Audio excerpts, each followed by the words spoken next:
رسول الله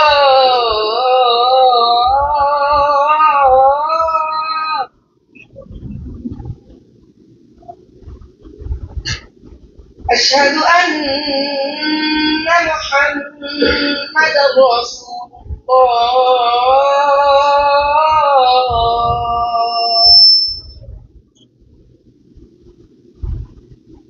حي على الصلاة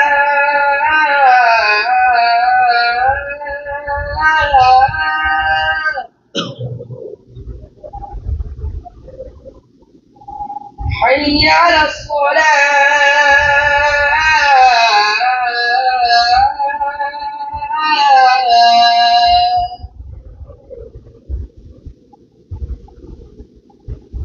حي على الفلاح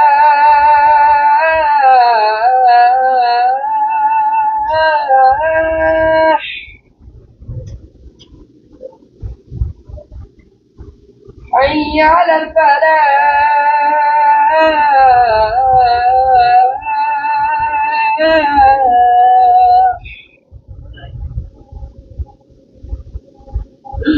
الله أكبر الله أكبر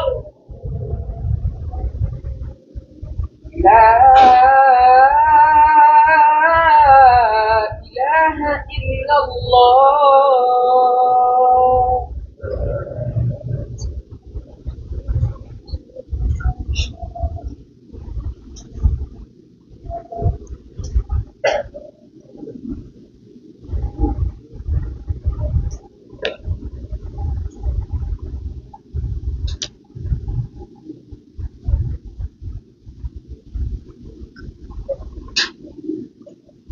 إن الحمد لله نحمده ونستعينه من يهده الله فلا مضل له ومن يضلل فلا هادي له وأشهد أن لا إله إلا الله وحده لا شريك له وأشهد أن محمدا عبده ورسوله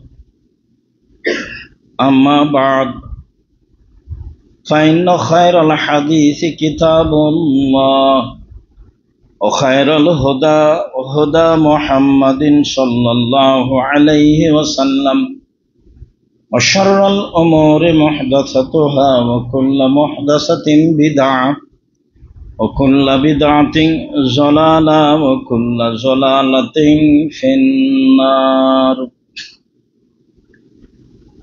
أعوذ بالله من الشيطان الرجيم واستعينوا بالصبر والصلاة قد أفلح المؤمنون الذين هم في صلاتهم خاشعون عن عبد الله بن عمر رضي الله تعالى عنه قال كان النبي صلى الله عليه وسلم يقدل المصلى والأنازة بين يديه تحمل وتنصب بالمصلى بين يديه فيصلي إليها رواه البخاري ومسلم সম্মানিত দিনী ভাই ও বোন, প্রশংসা আল্লাহর জন্য, শান্তি অবতীর্ণ হোক আল্লাহর রাসূলের উপর সাল্লাল্লাহু আলাইহি ওয়াসাল্লাম। আমাদের জুমার খুতবার ধারাবাহিকতায় আজকের আলোচ্য বিষয় হচ্ছে সালাত আদায়ের জন্য সূত্রা ব্যবহার করতে হবে। যে একটি লাঠি বা কিছু সামনে রেখে দেওয়া হয়। আমাদের আলোচনায় উল্লেখযোগ্য আলোচনা থাকবে মসজিদ ছাড়া যে কোনো জায়গায় সালাত আদায় করলে সূত্রা ব্যবহার করতেই হবে। উল্লেখযোগ্য আলোচনা থাকবে সালাতের সামনে দিয়ে যাওয়া কত বড় অপরাধ। বিশেষভাবে আলোচনা থাকবে মসজিদে সূত্রা ব্যবহার করা যাবে কি না, পিলারের মাঝে সালাত আদায় করা যাবে কি না, মসজিদে ঢুকে সালাত আদায় করলে কোথায় সালাত আদায় করা উত্তম, ভালো, সহজ হবে, বিষয়গুলি সামনে রেখে আমরা এক গুরুত্বপূর্ণ সংক্ষিপ্ত তথ্যবহল বিবরণের চেষ্টা করব ইনশাআল্লাহুল আজিজ। আলোচনা আমাদের হাজারো মসজিদে যে সব নিয়ম চলছে তার অধিকাংশই অনেকাংশে বিপরীত হবে বলে আমরা অনুমান করছি। যা রাসূল সাল্লাল্লাহু আলাইহি সাল্লামের নিয়ম, বিপরীত হলে কিছু করার নাই। বলছিলাম আল্লাহ তাআলা বলেন ওয়াস্তাঈনু বিস-সাবরি ওয়াস-সালাহ, পৃথিবীর মানুষ তোমরা সালাতের মাধ্যমে আর ধৈর্যের মাধ্যমে আল্লাহর কাছে সাহায্য চাও। মানুষ মাত্র বিপদগ্রস্ত, সমস্যার মুখোমুখি হয়, বা মানুষ মাত্র দুনিয়াবি চাহিদার প্রয়োজন থাকে, পরকালেও কিছু চাওয়ার থাকে। অতএব তোমরা আল্লাহর কাছে চাও সালাতের মাধ্যমে আর ধৈর্যের মাধ্যমে। চাওয়ার একটি বড় মাধ্যম সালাত, পীর বা অলিয়া আউলিয়া নয়। 2 রাকাত সালাত আদায় করেই নিজের বিষয়টি আল্লাহর কাছে বলতে হবে, বলাতে পৃথিবীর সবাই সমান। রাজা ধীরাজ, ফকির মিসকিন, জঙ্গলে আছে, ব্রেনে পড়ে আছে, সবারই সমান অধিকার আল্লাহর কাছে একইভাবে বলতে পারে, যা আল্লাহ তাআলা বলেন, যা আল্লাহর নবী বলেন। বললেই হবে তা নয়, দেরি হতে পারে। ইয়াকুব আলাইহিস সালাম ছেলে ফেরত চেয়েছিলেন হারিয়ে যাওয়া সন্তান ইউসুফকে, তাতে মোটামুটি প্রায় 25 বছর সময় লেগেছিল। মুহাম্মদ সাল্লাল্লাহু আলাইহি সাল্লাম খুব বিপদগ্রস্ত হয়ে অপমানজনক অবস্থায় দোয়া করেছিলেন, তা মোটামুটি কবুল হয়েছিল 12 বছর পরে। আমি সাধারণ মানুষ, চাইলেই হবে, এখনই হবে এমনটা নয়, তবে হতেও পারে। সম্মানিত দ্বীনী ভাই বোন, চাইতে হবে ধৈর্যের মাধ্যমে, সালাতের মাধ্যমে। আল্লাহ তাআলা বলেন কাদ আফলাহাল মুমিনুন আল্লাযীনা হুম ফি সালাতিহিম খাশিউন, যারা ভয় ভীতি নিয়ে ভালো করে সালাত আদায় করলো তারাই সফল হলো। সালাত আদায় করে সবাই সফল হবে এ কথা নয়। সালাত যদি রাসূলের সাথে মিল না খায়, নিয়ম কানুনে মিল না খায়, তাহলে সালাতই কবুল হবে না। তা একাধিক দিন শুনেছি, সময়ের গতিতে আরো শুনব ইনশাআল্লাহুল আজিজ। সূত্রা তালহা ইবনে উবাইদুল্লাহ রাদিয়াল্লাহু তাআলা আনহু বলেন, রাসূল সাল্লাল্লাহু আলাইহি ওয়াসাল্লাম বলেছেন, ইযা ওয়াদা আহাদুকুম বাইনা ইয়াদাইহি মিসলা মুআখারাতির রাহালে ফাইসাল্লি ওয়ালা ইউবালি মান মাররা আলাইহি, তোমাদের কোনো ব্যক্তি যদি বাহিরে কোথাও সালাত আদায় করে আর সে যদি সামনে সূত্রা ব্যবহার করে, তাহলে সে সালাত আদায় করবে, সামনে দিয়ে কে গেল না গেল তার কোনো পরোয়া নেই। হাদিস বুখারী মুসলিম। অত্র হাদিসে বোঝা যায় যে সূত্রার বাইরে দিয়ে কেউ গেলে আমার আপনার সালাতের কোনো সমস্যা নেই। হাদিস বুখারী মুসলিম। বাহিরে কোথাও সালাত আদায় করলে সূত্রা ব্যবহার করতে হবে। তালহা ইবনে উবাইদুল্লাহ রাদিয়াল্লাহু তাআলা আনহু বলেন, কুন্না নুসাল্লি, আমরা সফরে সালাত আদায় করতাম, অদ্দাওয়াব্ব তামুরুনা বাইনা ইয়াদিনা, আর আমাদের সামনে দিয়ে পশু প্রাণী, আমাদের প্রাণী, অন্যান্য পশু প্রাণী সামনে দিয়ে পার হতো। বিষয়টি কেমন হচ্ছে বলে যুকেরা লে রাসূলিল্লাহ সাল্লাল্লাহু আলাইহি সাল্লাম জালেকা, রাসূলের কাছে পেশ করা হলো। আমরা সফরে সালাত আদায় করি, আমাদের সামনে দিয়ে পশু প্রাণী যায়। তখন রাসূল সাল্লাল্লাহু আলাইহি সাল্লাম বললেন, শোনো, ইযা কানা বাইনা ইয়াদাই আহাদিকুম মিসলু মুআখখারাতিল রাহালে ফালা ইয়াদুররু মান মাররা বাইনা ইয়াদাইহি।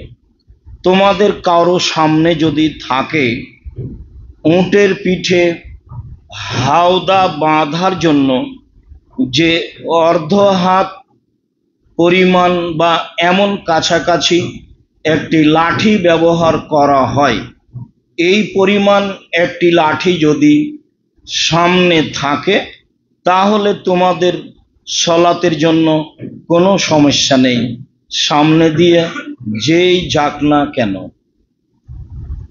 অত্র হাদিসে বোঝা যায় রাসূল সাল্লাল্লাহু আলাইহি সাল্লাম সূত্রা ব্যবহারের জন্য আদেশ করলেন।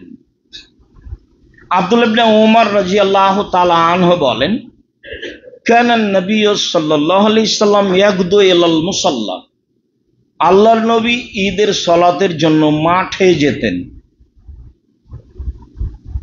ঈদের সালাতের ব্যাপারে আমরা বলেছি, অনেক বলেছি। আজকের জন্য এতটুক যে ঈদের সালাত মাঠে, খোলা মাঠেই পড়তে হবে। দখলের জন্য প্রাচীর দেওয়া যায়, এছাড়া ঈদের মাঠ পাকা করা যাবে না, ঈদের মাঠে মিম্বার নেওয়া যাবে না, ঈদের মাঠে ইমামের জন্য মেহরাবের জায়গা করা যাবে না, ঈদের মাঠকে বাসর ঘরের মতো বাঁশখাটা দিয়ে বিভিন্ন কিছু দিয়ে সাজানো যাবে না, সবই নাজায়েজ। তাতে বলা হয়েছে আল্লাহর নবী মসজিদে নববীর উপর দিয়ে পায়ে হেঁটে গিয়ে প্রায় 500 গজ দূরে গিয়ে খোলা মাঠে সালাত আদায় করলেন। তিনি মসজিদে নববীতে সালাত আদায় করলেন না, অথচ পৃথিবীতে দ্বিতীয় দামি মসজিদ, যেখানে 2 রাকাত সালাত আদায় করলে, পৃথিবীর যে কোনো জায়গায় 2 রাকাত সালাত আদায় করলে 1000 গুণ বেশি নেকি হবে কাবা ঘর ব্যতীত। রাসূল সাল্লাল্লাহু আলাইহি সাল্লাম ঈদের মাঠে গেলেন। বাইনা ইয়াদাইহি ওয়াল আনাজাতু বাইনা ইয়াদাইহি তুহমালু, তার সামনে সামনে বর্ষা সূত্রা নিয়ে যাওয়া হতো। অতুন সববিল মুসাল্লা বাইনা ইয়াদাইহি, সলাতের স্থানে, তার সলাতের স্থানে সামনে সূত্রা বর্ষা গেড়ে দেওয়া হতো। ফা ইসাল্লি ইলাইহা, তিনি সেটাকে সামনে রেখে সালাত আদায় করতেন। বুখারী মুসলিম। আব্দুল্লাহ ইবনে উমর রাদিয়াল্লাহু তাআলা আনহু বলেন, রাসূল সাল্লাল্লাহু আলাইহি ওয়াসাল্লাম ইউরিদু রাহিলাতাহু ফাইসাল্লি ইলাইহা, অনেক সময় তিনি সফরে বাহিরে তার বাহনটাকে সামনের দিকে করতেন, কেবলার দিকে করতেন, বাহনকে সামনে রেখে সালাত আদায় করতেন। বুখারী মুসলিম। বোঝা যাচ্ছে যে সফরে আপনার কাছে যা কিছু আছে তাকেই সামনে রেখে দিয়ে সালাত আদায় করতে হবে সূত্রা গ্রহণ করে। বলছিলাম মসজিদের বাহিরে সূত্রা ব্যবহার করতে হবে।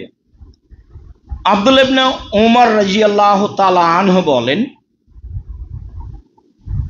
কানা নবী সাল্লাল্লাহু আলাইহি সাল্লাম তুখরাজু লাহু হারাবাতুন ফিস সাফারে ফা ইনসিবুহা ওয়া ইসাল্লি ইলাইহা, আল্লাহর নবী যখন বাহিরে থাকতেন, সফরে কোথাও সালাত আদায় করতেন, তখন তার সামনে, তার নিকটে বর্ষা পেশ করা হতো। বললম বর্ষা 1 হাতের চেয়ে একটু বেশি লম্বা কিছু হতে পারে, বর্ষা তার সামনে পেশ করা হতো। তিনি সেটা কেবলার দিকে মাটিতে গেড়ে দিতেন, সেইটাকে সামনে রেখে সালাত আদায় করতেন। বুখারী মুসলিম। হাদিসগুলি প্রমাণ করে যে বাহিরে সূত্রা ব্যবহার করতে হবে এবং অবশ্যই সূত্রাকে সামনে রেখে সালাত আদায় করতে হবে। জুহাইফা রাদিয়াল্লাহু তাআলা আনহু বলেন, রাআইতুন নবিয়্য সাল্লাল্লাহু আলাইহি ওয়াসাল্লাম বিমাক্কাতা ফিল আবতাহে, আমি আল্লাহর নবীকে মক্কার এরিয়ায় আবতাহ নামক জায়গায় দেখেছি। ফিমাতিন মিন আদামি, চামড়ার তৈরি তাঁবুর ভিতরে আমি আল্লাহ রাসূলকে দেখেছি কাবা ঘরের নিকটে, মিনা এবং মক্কার মাঝামাঝিতে, খুবই নিকটে। মক্কার এরিয়ায় দেখেছি, হারাম এরিয়ায় দেখেছি যে তিনি একটা চামড়ার তাঁবুর মধ্যে রয়েছেন। ওরাইতু বেলালান আখাজা ওযু রাসূলুল্লাহ সাল্লাল্লাহু আলাইহি ওয়াসাল্লাম, দেখলাম বেলাল অজুর পানি নিল। ও ইবতাদার নাস দাকাল ওযুয়া, দেখলাম জনগণকে বেলালের অজুর পানির দিকে ছুটে যাচ্ছে। ফামান আসাবা মিনহু শাইয়া তামাসসাহা বিহি, যারা রাসূলের অজু করার বাকি পানি পেল তারা বাকি পানি গায়ে হাতে মেখে নিচ্ছে দেখলাম। ওয়ালাম ইউসুফ মিনহু, আর যারা পায়নি তাদের দেখলাম যে তারা আখাজা মিন বালালে এদ সাহেবেহি, যারা রাসূলের অজুর বাঁচা বাকি পানি পেয়েছে হাতে গায়ে মুছে নিয়েছে, মেখে নিয়েছে, তারা তাদের ভিজা হাতের সাথে হাত লাগাচ্ছে, এমনটা দেখলাম। হাদিস বুখারী মুসলিম। জুহাইফা রাদিয়াল্লাহু তাআলা আনহু বাস্তব বিবরণ নকল করেন মক্কার এরিয়ায়। তিনি দেখলেন, তিনি বলেন যে রাইতু বেলালান, এ অবস্থায় দেখলাম আখাজা আনাজাতান, বেলাল একটি বর্ষা নিল। ফারাকাজাহা, বর্ষাটি গেড়ে দিল। ফাখারাজা রাসূলুল্লাহ সাল্লাল্লাহু আলাইহি সাল্লাম ফি হুল্লাতিন হামরা, আল্লাহ রাসূল তাঁবুর মধ্য থেকে বের হলেন, তাঁবুর মধ্য থেকে বের হলেন লাল বড় জামা গায়ে দিয়ে। মুসাম্মেরান, জামার সামনের দিক হাত দিয়ে গুটিয়ে ধরেছিলেন। বাস্তব নকল করছেন আল্লাহ নবী কিভাবে ওই চামড়ার তৈরি খিমার মধ্যে থেকে, তাঁবুর মধ্যে থেকে বের হয়ে আসছেন। ফাসাল্লা এলাল আনাজাতে, তিনি বর্ষাকে সামনে রেখে সালাত আদায় করলেন বিন্নাসে, জনগণকে নিয়ে রাকাতাইনে 2 রাকাত সালাত। তা ছিল কসর। তিনি মদিনা থেকে এসেছেন, মক্কার ভিতরে নন, বাইরে, তবে হারাম এরিয়ায় তিনি 2 রাকাত সালাত আদায় করলেন। অন্য বর্ণনায় এসেছে আর জোহরা ওয়াল আসরা, জোহরের 2 পড়লেন, আসরের 2 পড়লেন।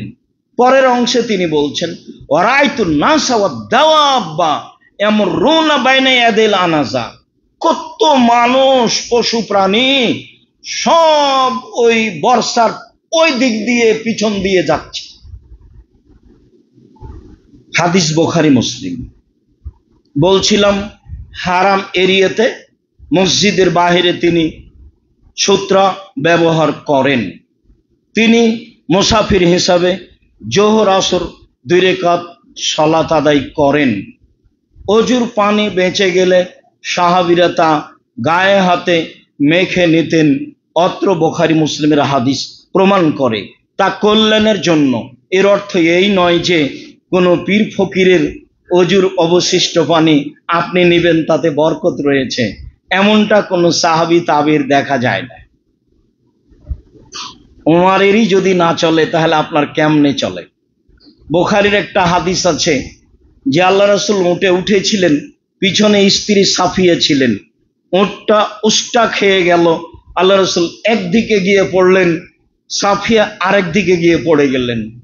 সাহাবী আবু তালহা বলছেন আমি রাসূলের কাছে দৌড়িয়ে গেলাম, তিনি বললেন আমার কাছে এসেছো কেন? দেখো সাফিয়ার অবস্থা।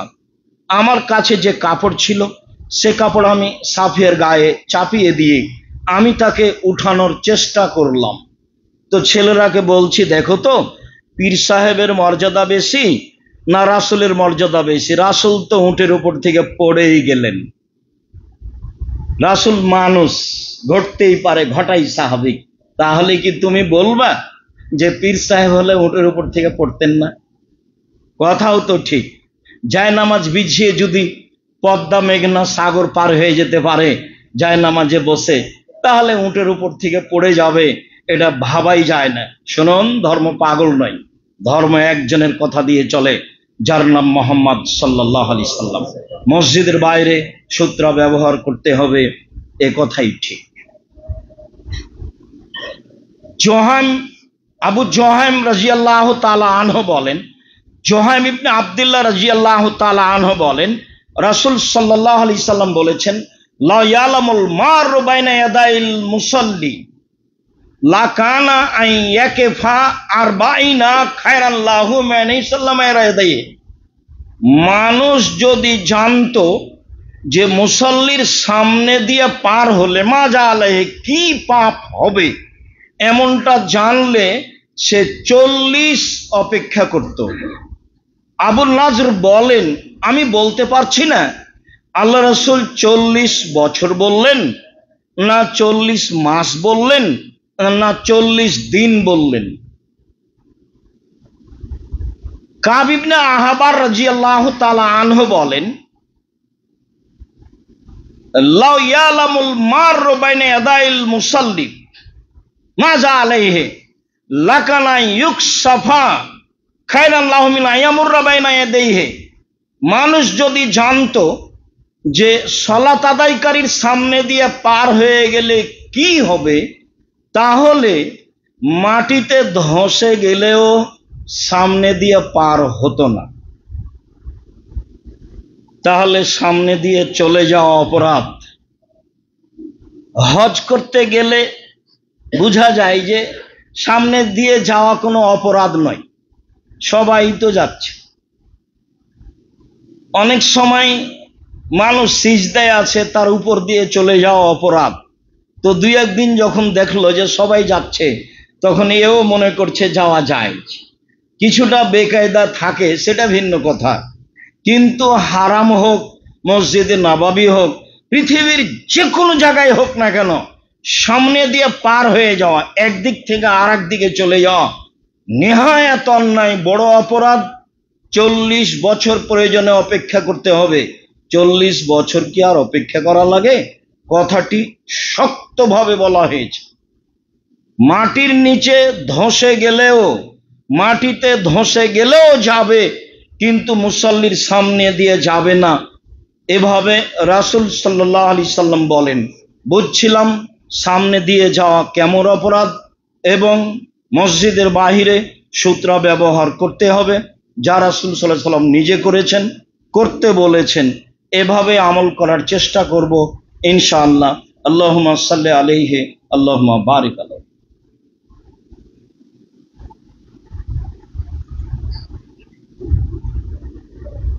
আলহামদুলিল্লাহ ওয়াহদা ওয়াসসালাতু ওয়াসসালামু আলা মান লা নাবিয়্যা বা'দা।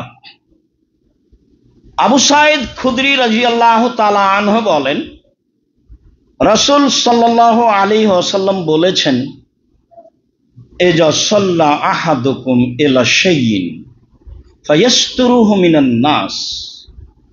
কোন মানুষ যদি বাহিরে এমন কিছু রেখে সালাত আদায় করে যা দিয়ে সেটা মানুষের জন্য অন্তরাল হয়ে যাবে। এবার শাইইন শব্দ আল্লাহ রাসূল ব্যবহার করেছেন। তা কাপড় হোক, তা লাঠি হোক, তা চশমা হোক, তা মোবাইল হোক, তা আরো কিছু হোক, যেটাই হোক না কেন, কোনো কিছুকে সূত্রা হিসাবে ব্যবহার করা যায়, এ কথা আল্লাহ রাসূল বলেন। পরে আল্লাহ রাসূল বলেন, মান আরাদা আহাদুন, এই যে আরাদা আহাদুন ইয়াস্তাজা বাইনা ইয়াদাইহি। এখন কেউ যদি তার সামনে দিয়ে চলে যেতে চায়, তার মাঝে আর সূত্রার মধ্য দিয়ে চলে যেতে চাই, তাহলে ফালিয়াদফাহু, সে যেন তাকে ঠেকায়, বাধা দেয়, হাত দিয়েই বাধা দিবে। বাধা দেওয়ার সেখানে আর কি থাকতে পারে? তাই না, বা সে যদি জোর করে যেতে চাই, ফাল ইউকাতেলহু, তাহলে সে যেন তার সাথে লড়ে পড়ে। সালাতের মধ্যে কি লড়া যাবে? শক্তি প্রয়োগ করে তাকে ঠেকাতে হবে, এটাই হাদিস প্রমাণ করে। তারপরে বলছেন ফাইন্নাহু শয়তান, সে হচ্ছে শয়তান। যে জোর করে চলে যাচ্ছে আল্লাহ রাসূল তাকে শয়তান বললেন। হাদিস বুখারী মুসলিম। বিবেচনা করেন দেখি। প্রথমে তিনি বললেন সূত্রা ব্যবহার করতে হবে যে কোনো কিছু দিয়ে, তবে দাগ টেনে নেওয়ার প্রমাণে হাদিস ঠিক নয়। এভাবে দাগ দেওয়ার হাদিস পাওয়া যাবে, সে হাদিস ঠিক নয়। কোনো কিছু রাখতে হবে, কোনো কিছু রাখতে হবে সূত্রা হিসাবে জরুরি।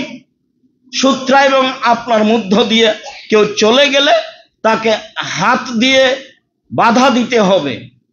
তারপরেও চলে গেলে সম্ভবপর তাকে ঠেকানোর চেষ্টা করতে হবে। আদেশ, আপনি স্বাভাবিকভাবে বসে থাকবেন ও চলে যাবে, এই সুযোগ দেওয়া হবে না। আপনি চক্ষু বন্ধ করে সালাত আদায় করবেন, এটাও নয়, চক্ষু খোলা থাকবে। একদিন বললাম তো, কবে যেন বললাম যে করোনার কথা যখন এসেছিল, আল্লাহ রাসূল টাকনোর নিচে কাপড় রাখতে নিষেধ করেছেন আর মুখ ঢেকে সালাত আদায় করতে নিষেধ করেছেন। তখন বলেছিলাম যে ওই সালাতের সময় মাস্ক ব্যবহার করা যাবে না, যাবেই না, যা হবে হবে। তখন তো বলেছি মাস্ক দিয়ে ভাগ্য বাড়াতে রাজি নই। এখন ব্যবহার করেন, ধুলাবালি আছে, আবর্জনা আছে, অনেক কিছু আছে। তাকদীরের পরিবর্তন ঘটাতে রাজি নেই নিজেকে, নিজের কোনো কর্ম দিয়ে। এসেছি যেতে হবে এই বলে কোনো কিছু দিয়ে ভাগ্যকে বাড়াতে রাজি নই। বলছিলাম সম্মানিত দিনী ভাই বোন, অত্র হাদিসে বোঝা যায় সূত্রা ব্যবহার করতেই হবে। আপনার মাঝ দিয়ে সূত্রার মধ্য দিয়ে কেউ চলে গেলে তাকে হাত দিয়ে ঠেকাতে হবে। জোর করে চলে গেলে সম্ভবপর শক্তি প্রয়োগ করে ঠেকাতে হবে। এরপরে যদি সে চলে যায়, আল্লাহ রাসূল তাকে শয়তান বলেছেন। হাদিস বুখারী মুসলিম। অবশ্যই আপনি বিষয়টি বিবেচনায় নিয়ে আসবেন বলে আমরা আশা করি। আবু হুরায়রা রাদিয়াল্লাহু তাআলা আনহু বলেন, রাসূল সাল্লাল্লাহু আলাইহি সাল্লাম বলেছেন, তাকতাউ সালাতা আল মারাতু আল হিমারু ওয়াল কালবু। তিন শ্রেণীর কিছু মানুষের সালাতকে নষ্ট করে দেয়। এক, মহিলা। দুই, কুকুর। তিন, গাধা। এই তিনটে কিছু যদি আপনার সামনে দিয়ে যায় তাহলে সালাত নষ্ট হয়ে যায়, এ কথা রাসূল সাল্লাল্লাহু আলাইহি সাল্লাম বলেন। হাদিস বুখারী মুসলিম। অত্র হাদিসের প্রতিবাদ আয়েশা রাদিয়াল্লাহু তাআলা আনহা করেছেন। আরো কিছু বলি, তারপরে বিষয়টি স্পষ্ট করব ইনশাআল্লাহ। আব্দুল্লাহ ইবনে আব্বাস রাদিয়াল্লাহু তাআলা আনহু বলেন, রাসূল সাল্লাল্লাহু আলাইহি সাল্লাম বলেছেন, একতাউ সালাতাল কালবুল আসওয়াদ ওয়াল মারাতুল হায়েদ। সালাত নষ্ট করে দেয় কালো কুকুর। কালো কুকুর বিষাক্ত বেশি। সালাত নষ্ট করে দেয় কালো কুকুর, আর সালাত নষ্ট করে দেয় যুবতী নারী। যারা যুবতী তারা সালাত নষ্ট করে দেয়, এ কথা রাসূল সাল্লাল্লাহু আলাইহি সাল্লাম বলেন। এখানে একটা বাক্য বলে রাখি, আরো একাধিক হাদিস এর বিপরীত আসবে। তখন এর সমাধা হলো এই যে আসলে নেকি কমে যাবে, সালাত নষ্ট হবে এ কথা নয়। যুবতী নারী সামনে দিয়ে গেলে আপনার ভিতরে কিছুটা পরিবর্তন আসতে পারে, অন্তরে কিছু জাগতে পারে। কালো কুকুর সামনে আসলে ভয় বা কিছু আপনার অন্তরে জাগতে পারে, তাতে সালাতের একাগ্রতা নষ্ট হবে। সালাতের একাগ্রতা নষ্ট হয় চাদর ঝকমকে হলে, সালাতের একাগ্রতা নষ্ট হয় পাঞ্জাবি নকশাপূর্ণ হলে। আপনার পাঞ্জাবি দেখলে আমিও অবাক হই যে মহিলাদের ব্লাউজের কাপড় দিয়ে আপনি পাঞ্জাবি করলেন কেন? আপনি কি বুঝাতে চাচ্ছেন? আপনাকে পুরুষ পরিচয় দিতে ভালো লাগে না কেন? ছেলে জন্ম নিলে তো বাপ মা খুশি হয়, মেয়ে জন্ম নিলে বাপ মা একটু কেমন কেমন করে। আর আরেকটা হলে দাদি তো বলে বউ তালাক দে ভাই, এ বউ চলবে না, দাদি নানি বলে। তা আপনি তো আপনার পিতার জন্য সন্তান, তো খুব সুখবর, ভালো কথা। মানুষের মতো মানুষে জাতির অন্যায়ের বিরুদ্ধে লড়েন, এই জন্য আপনি সন্তান। মহিলা মানুষ নাকি আপনি? এমন কাপড়ের পাঞ্জাবি করে নিজেকে মহিলা হিসেবে দেখাতে চাচ্ছেন কেন? মাথায় বড় চুল রেখে নিজেকে মহিলা হিসেবে প্রকাশ করতে চাচ্ছেন কেন? দাড়ি চেঁচে নিজেকে মহিলা হিসেবে প্রকাশ করতে চাচ্ছেন কেন? সব সময় বিদ্যা অর্জন করে জাতির সামনে মানুষের মতো মানুষে দাঁড়ানোর চেষ্টা করেন।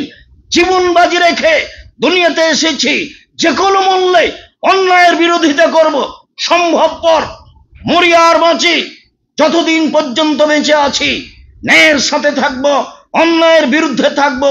এজন্য বিদ্যা অর্জন করেছি। বিদ্যা অর্জন করে ফাঁকি দিয়ে মিথ্যা প্রিসক্রিপশন লিখে ডাক্তার মানুষ আপনি, মানুষের পয়সা উপার্জন করবেন, এই জন্য তো আপনি শিক্ষা অর্জন করেননি। আপনার বিদ্যা কেন আপনার জন্য কলঙ্ক হলো? কেন হবে? আপনি নিজেকে মানুষ মনে করেন না কেন? পুরুষ মানুষ নিজেকে মনে করেন না কেন? বলছিলাম তিনি ভাই ও বোন। আয়েশা রাদিয়াল্লাহু তাআলা আনহা বলেন, কানা নবী সাল্লাল্লাহু আলাইহি ওয়াসাল্লাম ইসাল্লি মিনাল লাইলি ওয়া আনা মুতারিজাতুন বাইনা ইয়াদাইহি কাল ইতিরাজিল জানাজা। রাতে আল্লাহ রাসূল সালাত আদায় করতেন আর আমি তার সামনে আড়াআড়ি হয়ে জানাজার মতো হয়ে শুয়ে থাকতাম। জানাজা পড়ায় তখন আড়াআড়ি থাকে না সামনে, আমি আল্লাহ রাসূলের সামনে আড়াআড়ি অবস্থায় শুয়ে আছি, তিনি সালাত আদায় করছেন। এটা বুখারী মুসলিমের হাদিস। আগেরটা বুখারী মুসলিমের হাদিস যে মহিলা সামনে দিয়ে পার হলে সালাত নষ্ট হয়ে যাবে, কুকুর গাধা সামনে দিয়ে পার হলে সালাত নষ্ট হয়ে যাবে। আয়েশা রাদিয়াল্লাহু তাআলা আনহা বলেন, কুনতু আনামু বাইনা ইয়াদাই রাসূলিল্লাহ সাল্লাল্লাহু আলাইহি সাল্লাম ওয়া রিজলায়া ফি কিবলাতিহি। আল্লাহ রাসূলের সামনে আমি আড়াআড়ি শুয়ে থাকতাম। আল্লাহ রাসূলের সামনে আমি কিবলার দিকে মুখ এ করে পূর্ব পশ্চিম হয়ে শুয়ে থাকতাম। এটা আগের হাদিসের বিপরীত। আমার পা দুটি থাকতো তার কিবলার দিকে। তাহলে আগের সওয়াব ভিন্ন, পরের হাদিসের সওয়াব ভিন্ন। আমার পা দুটি আছে তার কিবলার দিকে। ফাইজা সাজাদা গামাজানি, তিনি সিজদায় গেলে আমার পায়ের উপরে আঘাত করতেন। ফাকাবাস্ত রিজলায়া, তখন আমি পা দুটি গুটিয়ে নিতাম। ফাইজা কামা বাসাত্ত হোমা, যখন তিনি আবার সিজদা থেকে দাঁড়িয়ে যেতেন আমি আমার পা সোজা করে দিতাম। তিনি বলেন, অলাইসা মাসাবি কানাতিল বয়ুত লাইসা ফিহাল মাসাবি, তখন ঘরে আলো ছিল না, ঘর ছিল অন্ধকার। অত্র হাদিস প্রমাণ করে, বুখারী মুসলিমের হাদিস, যে আল্লাহর নবী অন্ধকার রাতে তাহাজ্জুদ পড়তেন। অত্র হাদিস প্রমাণ করে যে আয়েশা রাদিয়াল্লাহু তাআলা আনহা তার মুখের উপরে পূর্ব পশ্চিম কিবলার দিকে পা করে শুয়ে থাকতেন। অত্র হাদিস প্রমাণ করে যে মহিলা মানুষ সামনে থাকলে সালাত নষ্ট হবে না। অত্র হাদিস প্রমাণ করে যে সালাতের মধ্যে স্ত্রী বা এরকম কোনো কাজ করলে সালাত নষ্ট হবে না। মোবাইল চলছে, রিং হচ্ছে, তাহলে বন্ধ করে দিলে সালাত নষ্ট হবে না। হাদিস বুখারী মুসলিম এটাই প্রমাণ করে। আয়েশা রাদিয়াল্লাহু তাআলা আনহা বলেন, কুনতু রাকিদাতান বাইনা ইয়াদাইহি, আমি তার সামনে শুয়ে থাকতাম, ঘুমিয়ে থাকতাম। ওয়া আলা ফিরাশিহি, তার বিছানার উপরে আমি ঘুমিয়ে থাকতাম। অত্র হাদিস আড়াআড়ি প্রমাণ করে। যখন তিনি সালাত শেষ করতেন তখন আমাকে জাগাতেন, আমি উঠে বিতর পড়ে নিতাম। অত্র বুখারী মুসলিমের হাদিস প্রমাণ করে যে তিনি বিতর সালাত রেখে দিতেন, স্বামী তাকে জাগালে তিনি উঠে বিতর পড়তেন, আরো সালাত হয়তোবা আদায় করতেন। অত্র হাদিসে প্রমাণ হয় না। উম্মু সালমা রাদিয়াল্লাহু তাআলা আনহা বলেন, কানা নবী সাল্লাল্লাহু আলাইহি ওয়াসাল্লাম ওয়া আনা বিহিজাইহি নাইমা, আল্লাহ নবী সালাত আদায় করতেন, আমি তার সামনাসামনি শুয়ে থাকতাম। ও আসাবানি সৌব হয়ে যা সাজাদা, যখন তিনি সিজদায় যেতেন তখন তার কাপড় আমার গায়ের উপরে পড়তো। বোঝা যাচ্ছে যে মহিলা সামনে থাকলে সলাত নষ্ট হবে না। মাইমুনা রাদিয়াল্লাহু তাআলা আনহা বলেন, কুনতু নায়েমাতুন ইলা জামবে রাসূলিল্লাহ সাল্লাল্লাহু আলাইহি সাল্লাম ওয়া আসাবানি সাওবহু ওয়া আনা হাইজ। আমি ঋতুবতী, তখন আল্লাহ রাসূলের পাশে আমি শুয়ে থাকতাম, তিনি সালাত আদায় করতেন, সিজদায় গেলে তার কাপড় আমার গায়ে লাগতো, তাতে তিনি সালাত আদায় করতেন। সম্মানিত দিনী ভাই বোন, হাদিস প্রমাণ করে যে মহিলা সামনে দিয়ে গেলে সালাত নষ্ট হবে না, তবে নেকি কম হবে, এ কথাই ঠিক। এইবার পশু প্রাণী, গাধা, কুকুর সামনে দিয়ে যাবে, সালাত নষ্ট হবে না, মর্মে হাদিসগুলি জয়ীফ। তবে গাধা সামনে দিয়ে যাবে, সালাত নষ্ট হবে না, মর্মে হাদিস বুখারী মুসলিম। ইবনে আব্বাস রাদিয়াল্লাহু তাআলা আনহু বলেন, আকবালতু রাকিবান আলা আতানিন, আমি একটা গাধাই চড়ে রাসূলের নিকটে আসলাম। ওয়া আনা ইয়াউমাইজিন কাদ নাহাজতুল ইহতিলামা, সেদিন আমি যুবকের কাছাকাছি। নিজস্ব বিবরণ দিচ্ছে, হাদিস বুখারী মুসলিম। আমি একটা গাধাই চড়ে আসলাম, তখন আমি যুবকের কাছাকাছি। আর নবী সাল্লাল্লাহু আলাইহি ওয়াসাল্লাম বিন নাস বিমিনা ইলা গায়রে জেদারিন, আল্লাহ নবী সালাত আদায় করছিলেন মিনায়, দেওয়াল ছাড়াই, সূত্রা দিয়ে।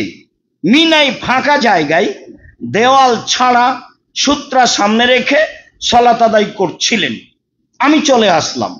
ফামারাত্তু বাইনা ইয়াদাই বাজে সাফিন, আমি কাতারের ভিতরে ঢুকে গেলাম।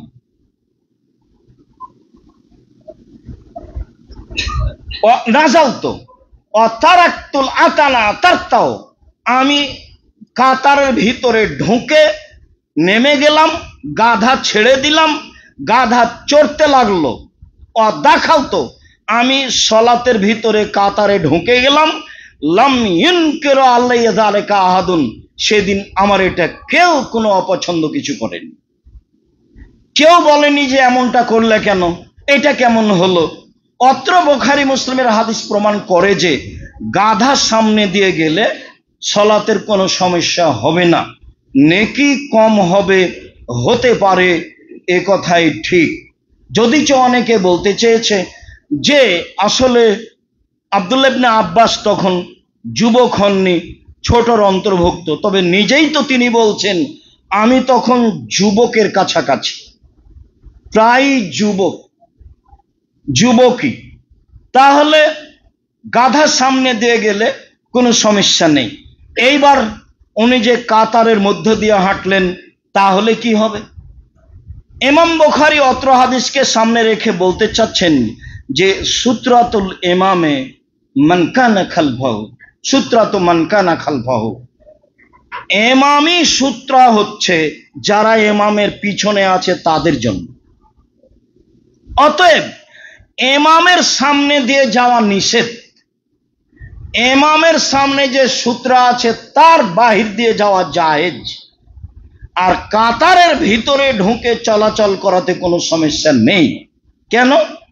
কাতারের মুসল্লিদের সূত্রা হচ্ছে ইমাম, কাতারের মুসল্লিদের সূত্রা হচ্ছে ইমাম। লাইনে যারা আছে, যত লাইন আছে, সবার সূত্রা হচ্ছেন ইমাম। তাহলে ইমাম এবং পরের যে লাইন আছে এই ভিতর দিয়ে যাওয়া হবে না। ইমামের সামনে দিয়ে যাওয়া নিষেধ। যেহেতু সব মুসল্লির সূত্রা হচ্ছেন ইমাম, আর ইমামের সূত্রা সামনে আছে, কাজেই কাতারের ভিতর দিয়ে ঢুকে কোনো সমস্যা, আপনার কারেন্টের কোনো সমস্যা হচ্ছে, যে কোনো মুসল্লি ভিতরে ঢুকে সেইটা বন্ধ করতে পারে, কোনো কাজ করতে পারে, লাইট অফ করতে পারে, তবে ইমামের সামনে দিয়ে যেতে পাবে না। সে ওদিক দিয়ে ঢুকে কোনো কাজ করতে পারে, এদিক দিয়ে ঢুকে কোনো কাজ করতে পারে, কাতারের মধ্যে দিয়ে ঢুকতে পারে, হাদিস বুখারী মুসলিম। এবার চলে আসি, ইমামের সামনে সুতরা কত দূরে থাকবে। এখন যা আসছে তা অতীব জরুরি। ইমামের সামনে যে সুতরা থাকবে, আমার সামনে যে সুতরা থাকবে তা কত দূরে থাকবে। সাহাল ইবনে সাদ রাদিয়াল্লাহু তাআলা আনহু বলেন, সাহাল ইবনে হাসমা রাদিয়াল্লাহু তাআলা আনহু বলেন, রাসূল সাল্লাল্লাহু আলাইহি সাল্লাম বলেছেন, এজা কানা আহাদুকুম ইলা সুত্রাতিন ফালইয়াদনু মিনহা, তোমাদের কেউ যদি সূত্রাকে সামনে রেখে সালাত আদায় করে তাহলে সে যেন সূত্রার কাছাকাছি হয়ে দাঁড়ায়। ফাইনা শয়তান লা ইয়াক্তাউ সালাতাহু, তখন শয়তান তার সালাতের ক্ষতি করতে পারবে না। তো অত্র হাদিসে কি বোঝা গেল কতটুকু কাছাকাছি? চলেন বুখারী মুসলিমের এক হাদিসে সাহাল ইবনে সাদ রাদিয়াল্লাহু তাআলা আনহু বলেন, কানা বাইনা মুসাল্লা রাসূলুল্লাহ সাল্লাল্লাহু আলাইহি ওয়াসাল্লাম আল জেদার মামারুস সাদ, রাসূলের মুসাল্লা এবং পশ্চিম দেওয়ালের মাঝের মধ্যের জায়গা ছিল একটি ছাগল পার হয়ে যাওয়ার জায়গা। যেহেতু দেশ উট দিয়ে ঘেরা, ছাগল দিয়ে ঘেরা, কাজেই প্রায় পরিমাণ উট ছাগল দিয়ে বুঝানো হয়েছে। সময় আয়াত দিয়ে বুঝানো হয়েছে যে এত আয়াত পড়া যাবে, এই কাজের জন্য এত আয়াত হতে পারে। রাসূল সাল্লাল্লাহু আলাইহি ওয়াসাল্লামের সূত্রা ছিল, সালাতের জায়গা ছিল, যখন তিনি দাঁড়িয়েছেন পশ্চিম দেওয়ালের সামনে, তখন তার মুসাল্লা এবং পশ্চিম দেওয়ালের মাঝে একটা ছাগল পার হতে পারবে এরকম একটা জায়গা ছিল। তাহলে অনুমান করা যেতে পারে 10 ইঞ্চি, 12 ইঞ্চি, 1 ফুট এরকম কাছাকাছি। অবশ্যই আবার কথা নকল করবেন না যে আব্দুর রাজ্জাক সাহেব বলেছেন 1 ফুট, আমি তা বলিনি। আমি বলছি অনুমান করা যেতে পারে একটা ছাগল পার হয়ে যাবে এইরকম। আপনার যখন সিজদা থাকবে, মাথা মাটিতে লেগে থাকবে, তখন সূত্রা এবং আপনার মাথার মধ্যে যে ফাঁকা জায়গা থাকবে একটা ছাগল পার হতে পারবে। হাদিস বুখারী মুসলিম। এবার আমি আর আপনি বিবেচনা করি আমার সূত্রাটা আমার থেকে কত দূরে আমি পুঁতে দিব, গেড়ে দিব। এই হিসাব করে আপনি সূত্রটা রাখবেন, এই হিসাব করে আপনি চেয়ারটা রাখবেন, এই হিসাব করে আপনার খাতা কলম, চশমা, মোবাইল যেটা আপনি সূত্র হিসেবে ব্যবহার করবেন সেইটা রাখবেন। সম্মানিত দ্বীনি ভাই বোন, এবার চলেন মসজিদে পিলারের ভিতরে সালাত আদায় করা যায় কি না। আনাস রাদিয়াল্লাহু তাআলা আনহু বলেন, রাআইতু কিবারা আসহাবে রাসূলিল্লাহ সাল্লাল্লাহু আলাইহি সাল্লাম ইয়াবতাদিরুনা ইলা সাওয়ারি বিল মাগরিবে, আমি দেখেছি বড় বড় সাহাবীকে মসজিদে তারা মাগরিবের সালাতে দৌড়িয়ে পিলারের দিকে যেতেন। মসজিদের পিলার যেখানে আছে পিলারকে সামনে রেখে সালাত আদায় করতেন।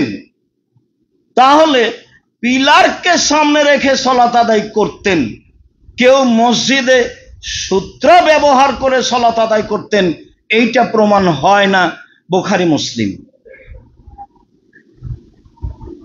আনাস রাদিয়াল্লাহু তাআলা আনহু বলেন, কুনতু বিল মদিনা ফাইদা আযানাল মুআদ্দিনু ইবতাদারু সাওয়ারিয়া, আমি ছিলাম মসজিদে নববীতে, মুয়াজ্জিন আজান দিল লে সালাতিল মাগরিবে, মাগরিবের সালাতের জন্য।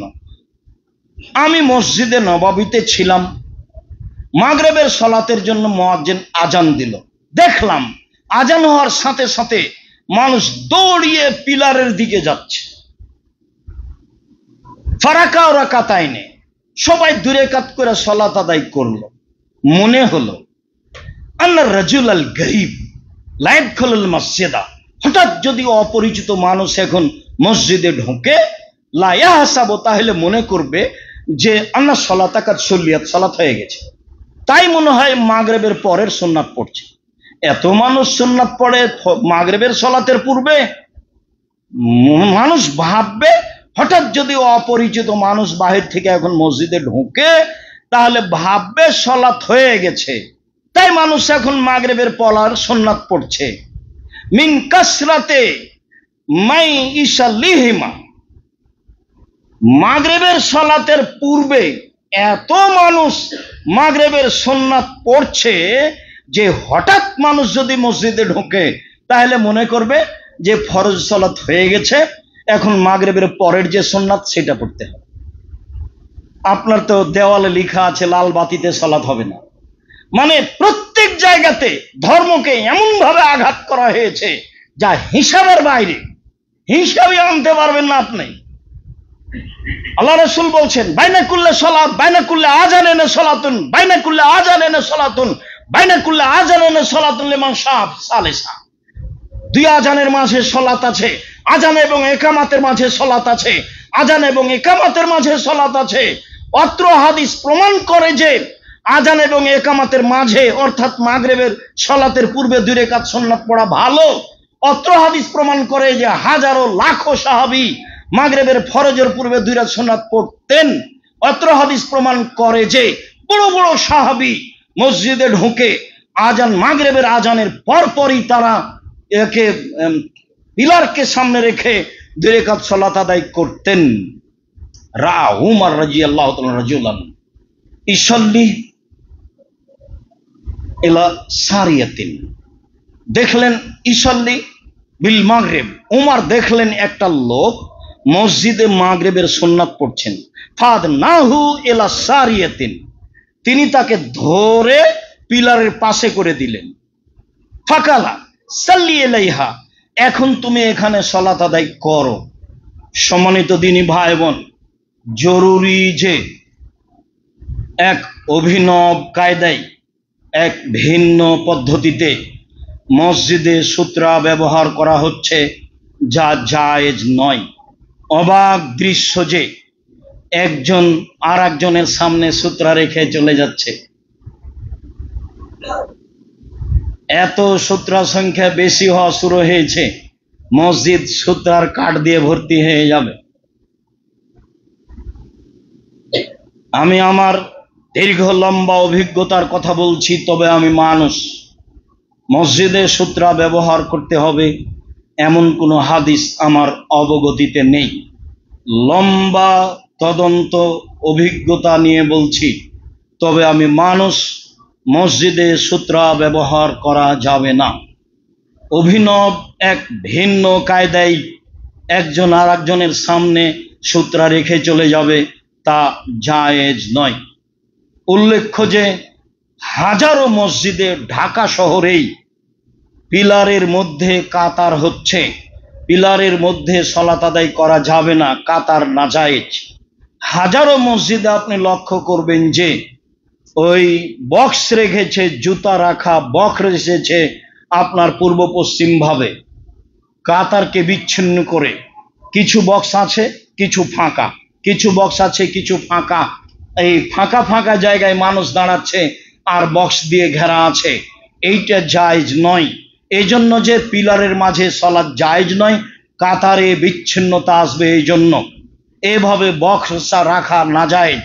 বক্স রাখবেন রাখেন, গোটা এক লম্বা রেখে দেন বক্স, সামান্য মানুষ যাওয়ার জায়গা রাখেন। বক্সের মধ্যে সালাতে দাঁড়াবেন জায়েজ নয়, হাদিস বুখারী মুসলিম। অন্য হাদিসে এসেছে উমর তাকে ধাক্কা দিয়ে ওই পিলারের সামনে করে দিলেন, পিলারের মাঝামাঝি থেকে। উল্লেখ্য যে সম্মানিত দিনী ভাই বোন, মসজিদে সূত্রা ব্যবহার করা যাবে না, বাইরে সূত্রা দিয়েই সালাত আদায় করতে হবে। সম্মানিত দিনী ভাই বোন, ইমামি হচ্ছে মুক্তাদিদের সূত্রা। কাতারের ভিতর দিয়ে মানুষ যাতায়াত করলে কোনো সমস্যা হয় না।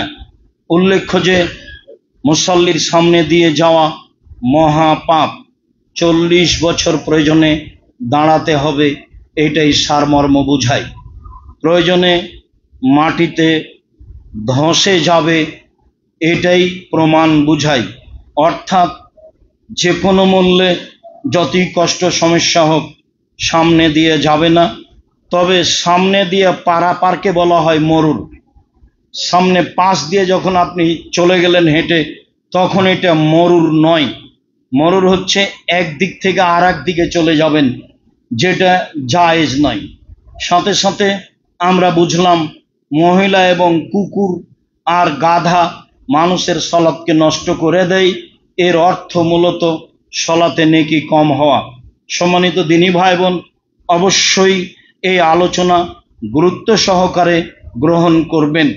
আমি সম্ভবপর চেষ্টা করেছি মানুষ হিসাবে সঠিকটা আপনার সামনে পেশ করতে গিয়ে আমি কোনো মতামত আপনার সামনে পেশ করিনি, কোনো দলের কথা আপনার সামনে পেশ করিনি।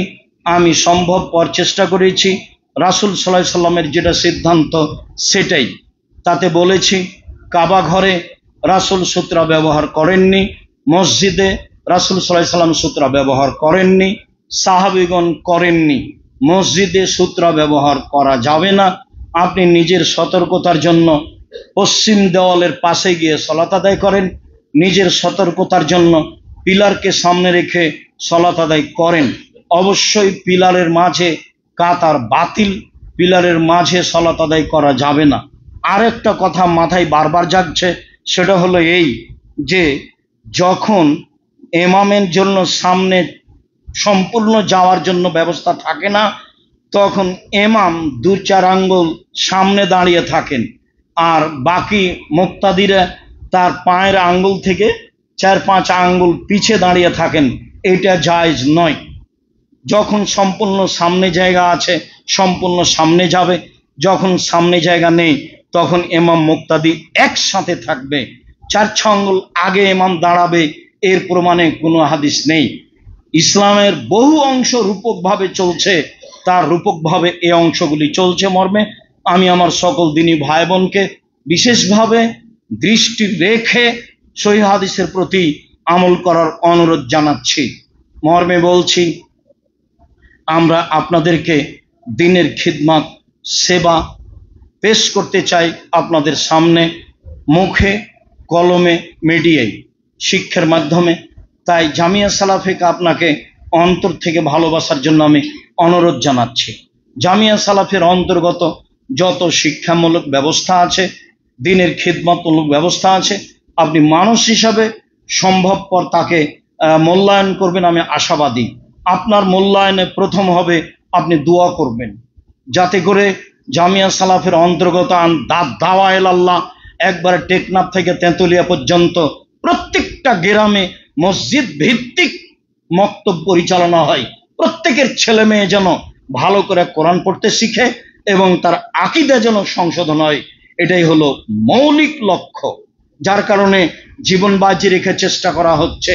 আর অন্যান্য যেগুলো বিশেষ করে জামিয়া সালাফের প্রতিষ্ঠানগুলি, মসজিদের কাজগুলি। দ্বিতীয় হচ্ছে এই সহযোগিতায় থাকবেন অল্প হলেও। তখন আপনাকে 5 টাকা 2 টাকা 1 টাকা দান করতে হবে এটা নয়। আপনার মনটা যেন না বলে যে আমি একবারই কম দিয়েছি, আপনার মনটা যেন বলে আমি কিছু দিয়েছি। আপনি নিজে কষ্ট পান, এটা আমি চাই না।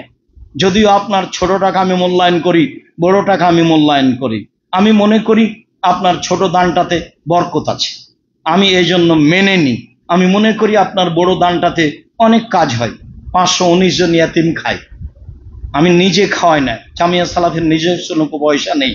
আপনি সহযোগিতা করেন, সেই সহযোগিতায় এই এতিম ছেলে মেয়েগুলি লালন পালন হয়, যা সহজ স্বাভাবিক নয়। প্রায় 40 লাখ টাকা মাসে বেতন লাগে, যেটা আপনার সহযোগিতায় থাকে।